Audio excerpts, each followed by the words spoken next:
భానుప్రకాష్ రెడ్డి గారు, మనం మంత్రి బొత్స వ్యాఖ్యలు చూసాం.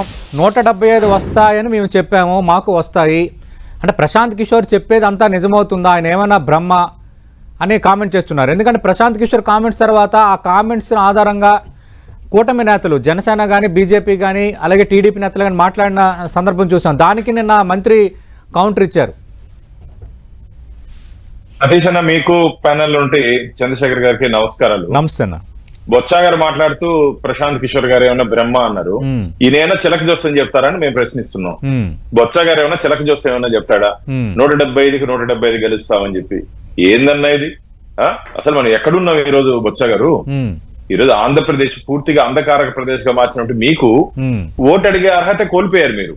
ఈ రోజు ప్రజాక్షేత్రంలో మే 13 జరిగినట్టు ఎన్నికల్లో జగన్మోహన్ రెడ్డి గారు పోవాలి అని జరిగినట్టు ఎన్నికలుగా మేము భావిస్తున్నాం. అంటే అధికారం నుంచి తప్పించాలని చెప్పే ఒక భావనతో ఆంధ్రప్రదేశ్ ప్రజలు పోలింగ్ బూత్లకు వెళ్ళి ఓటేశారని చెప్పి మేము భావిస్తున్నాం. దానికి ఆయన రాజకీయాల్లో ఆత్మవిశ్వాసం ఉండాలి కానీ అతి విశ్వాసం ఉండకూడదు, కాన్ఫిడెన్స్ ఉండాలి కానీ ఓవర్ కాన్ఫిడెన్స్ ఉండకూడదు. కాబట్టి ఇట్లా 175 అంటున్నారు. ఖచ్చితంగా ఆంధ్రప్రదేశ్ రాష్ట్ర ప్రజలు జగన్మోహన్ రెడ్డి గారి ప్రభుత్వానికి వ్యతిరేకంగా తీర్పిస్తున్నారు. ఎందుకంటే ఆ రోజు క్యూ లైన్ లో తెనాల్లో క్యూ లైన్ లో రావయ్య అంటే చంప మీద కొట్టే ఎమ్మెల్యే అభ్యర్థి ఒకరు. నిన్న మాచర్లో ఈవీఎంలు ధ్వంసం ఈవీఎంలు స్వయాన ఎమ్మెల్యే అభ్యర్థి దాదాపు నాకు తెలిసి 4వ పర్యాయం అనుకుంటా ఆయన ఎమ్మెల్యేగా. అంత సీనియర్ నాయకులు అంటే ఇలాంటి రౌడీలు గూండాలు అవసరమా మన ప్రజాస్వామ్యంలో ఆంధ్రప్రదేశ్ కి? ఇక్కడ చంద్రగిరిలో మా పక్కన చంద్రగిరిలో సమిట్ తో గన్మెన్ పై దాడి, హత్యా ప్రయత్నం అభ్యర్థిపై దాడి. అంటే ఇలాంటి వాళ్ళు ఆంధ్రప్రదేశ్ కి పరిపాలనకు అవసరమా అని చెప్పి ఆంధ్రప్రదేశ్ ప్రజలు ఆలోచిస్తున్నారు. ఇది మంచిది కాదు, ప్రజాస్వామ్యంలో ఇది మంచిది కాదు. ఆత్మ పరిశీలన చేసుకోవాలి. భానుప్రకాష్ రెడ్డి గారు, ఆ ఇన్సిడెంట్ల మీద ఆల్రెడీ సిట్ ఒక నివేదిక ఇచ్చింది, 150 పేజీల నివేదిక. మరి ఈసీ చర్యలు ఎలా ఉండబోతున్నాయని అది మనం వేరే అంశం, అది కూడా మనం మాట్లాడదాం. అంటే ఇక్కడ ప్రశాంత్ కిషోర్ చెప్పేది ఖచ్చితంగా నిజమవుతుందని అంచనాలో మీరున్నారా? ఖచ్చితంగా ఆంధ్రప్రదేశ్ లో ఎన్డీఏ కూటమి అధికారంలోకి రాబోతుంది. ఇది ప్రజల తీర్పు. అలాగే కేంద్రంలో భారతీయ జనతా పార్టీ రాబోతోంది. ఇది దేశం మొత్తం భారతీయులు ఇచ్చినట్టు తీర్పుగా మేము భావిస్తున్నాం. డబుల్ ఇంజన్ సర్కారు ఆంధ్రాలో, రాష్ట్రంలో, కేంద్రంలో ఒకే ప్రభుత్వం ఉంటే ఈ 5 సంవత్సరాలు ప్రజలు పడినటువంటి కష్టాలు నష్టాల నుంచి బయట పడగలమని చెప్పి ఒక విశ్వాసంతోనే ఎన్డీఏ కూటమికి ఓటేశారు. రావాలి జగన్, కావాలి జగన్ అని చెప్పి 151 స్థానాలు గతంలో 2019లో ఇచ్చినటువంటి ఆంధ్రప్రదేశ్ రాష్ట్ర ప్రజలు మాకొద్దు జగన్మోహన్ రెడ్డి గారి పరిపాలన, మాకొద్దు ఆంధ్రప్రదేశ్ మంత్రుల పరిపాలన, మాకొద్దు మా ఎమ్మెల్యేల పరిపాలన, ఈ కమిషన్లు, ల్యాండ్, శాండ్, వైను, మైను అన్నిట్లో కమిషన్లు తీసుకున్నారు తప్ప మా గురించి ఆలోచించే మంత్రులు కానీ మా గురించి ఆలోచించే శాసనసభ్యులు కానీ ఎవరు లేరు అని చెప్పి ఒక భావనకి వచ్చి ఈరోజు ఎన్డీఏకి పట్టం కడుతున్నారని చెప్పి మేము భావిస్తున్నాం. మేము బొత్స గారి మారిగా మేము 175 గెలిస్తే మేము చెప్పట్లే. ఖచ్చితంగా మేము అధికారంలోకి వస్తాము, ఖచ్చితంగా మేము అధికారంలోకి వస్తామని చెప్పి ఒక విశ్వాసంతో చెప్తున్నాం. ఎందుకంటే ఎన్నికల రోజు జరిగినటువంటి ఎన్నికల ప్రక్రియని గమనించి మేము ఈ విధంగా బాగా మాట్లాడుతున్నాం తప్ప బొత్స గారి మారిగా మేము చిలక చూసి చెప్పట్లేదు. రైట్. భానుప్రకాష్ రెడ్డి గారు, ఎన్డీఏ కూటమి నేతలకి నరం లేని నాలిక ఉంది, ఎటైనా మడతలు తిప్పుతారు. ఒకప్పుడు ప్రశాంత్ కిషోర్ వాళ్ళకి పూర్తి వ్యతిరేకంగా మాట్లాడితే అప్పుడు ప్రశాంత్ కిషోర్ పైన ఒకలాగా, ఇప్పుడు ఒకలా మాట్లాడుతున్నారు అంటున్నారు. వాస్తవాలు మాట్లాడుతున్నాం మేము. అబద్ధాలకు క్యార్ ఆఫ్ అడ్రస్ మన వైసీపీ పార్టీ. రోజు ఒకరు జగన్మోహన్ రెడ్డి గారి కళల ఆనందం కోసం మాట్లాడుతున్నారే తప్ప వాళ్ళ వల్ల ఏమి ఒరిగింది ఏమి లేదు రాష్ట్రానికి. నేను ఒక మాట్లాడుతూ చెప్పదలుచుకున్న చంద్రశేఖర్ గారికి, జగన్మోహన్ రెడ్డి గారు అంత చేశారు ఇంత చేశారన్నారే, గెలిచిన ఈ 151 మంది ఎమ్మెల్యేల్లో ఎన్నిసార్లు అపాయింట్మెంట్ ఇచ్చారయ్యా?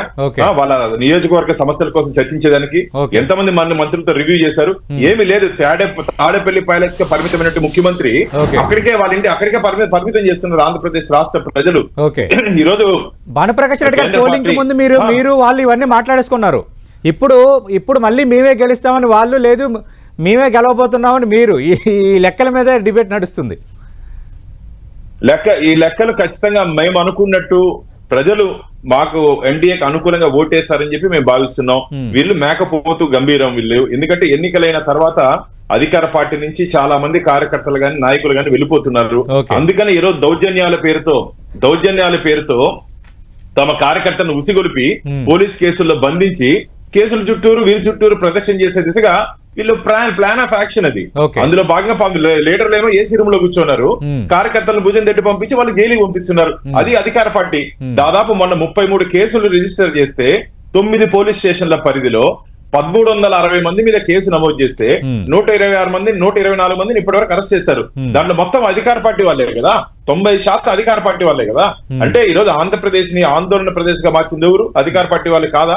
ఓటమి భయంతో ప్రజలు ఓటు వేయలేదని చెప్పి మహిళలను కూడా కొడుతున్నారు కదా. ఆంధ్రప్రదేశ్ లో ఉన్నామా ఆఫ్ఘనిస్తాన్ లో ఉన్నామని చెప్పి మేము ప్రశ్నిస్తున్నాం. మన ఆంధ్రప్రదేశ్ రాష్ట్రంలో ఉన్నామా ఆఫ్ఘనిస్తాన్ లో ఉన్నామని చెప్పి ప్రశ్నిస్తున్నాం. కాబట్టి ప్రజల తీర్పు ఖచ్చితంగా ఈ ప్రభుత్వానికి వ్యతిరేకంగా రాబోతోంది. కసితో ఓటేశారు. ఈ రోజు ఆంధ్రప్రదేశ్ రాష్ట్ర ప్రజలు కసితో ఓటేశారు. జగన్మోహన్ రెడ్డి గారి పరిపాలన మీద విసిగిపోయి ఈ 5 సంవత్సరాల కాలంలో భయపడి బ్రతికారు వాళ్ళు. ఈ ఎన్నికల రోజు పోలింగ్ రోజు కసితో ఓటేశారు.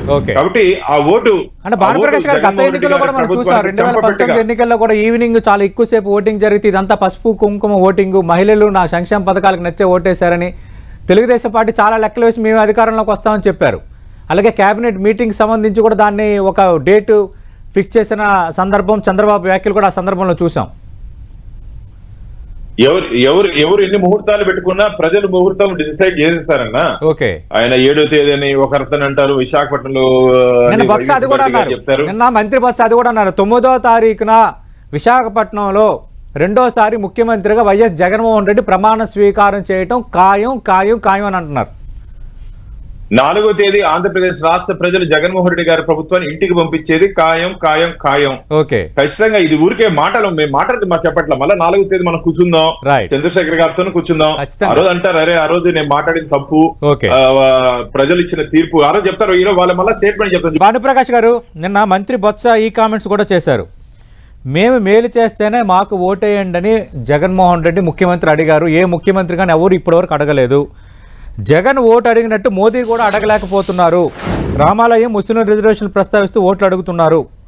విజయంపై ఎవరి ధీమా వారికి ఉందని ఆ కామెంట్ కూడా చేశారు ఆయన. బొత్స గారికి మతిమరిపి ఏమైనా ఉందేమో. ఒకసారి నరేంద్ర మోడీ గారు పబ్లిక్ మీటింగ్స్ లో గానీ ఏం మాట్లాడుతున్నారో ఒకసారి చూడమని చెప్పండి. డెవలప్మెంట్ అజెండాతో దేశాన్ని ముందుకు తీసుకోబోతున్నాం, అన్ని రంగాల్లో భారతదేశాన్ని ముందుకు తీసుకోబోతున్నాం, అందుకు మాకు ఓటేయండి.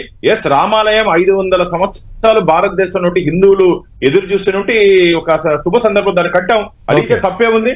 కోర్టు ద్వారా క్లియర్ చేయించుకొని కట్టాం, దాని తప్పే ఉంది అంటున్నా. అడగకూడదా? రాముడి పేరు చెప్పి మేము ఓటు అడగకూడదా?